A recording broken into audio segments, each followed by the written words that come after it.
2021 August മാസത്തിലാണ് വേടനുമായി പരിചയപ്പെടുന്നത്.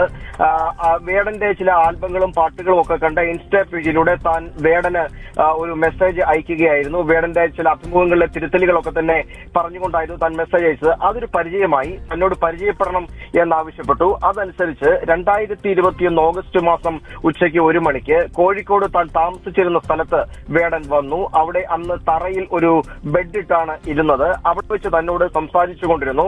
ആ സംസാരിച്ചുകൊണ്ടിരിക്കുന്ന സമയത്ത് തന്റെ അനുമതിയില്ലാതെ തന്നെ ചുംബിച്ചു എന്നുള്ളതാണ് ഈ യുവതി പരാതിയിൽ പറയുന്നത്. അതിനുശേഷം അതൊരു ബലാത്സംഗത്തിലേക്ക് പോയി. തുടർന്ന് 3 ദിവസം തന്നോടൊപ്പം അന്ന് വേടൻ അവിടെ താമസിച്ചു.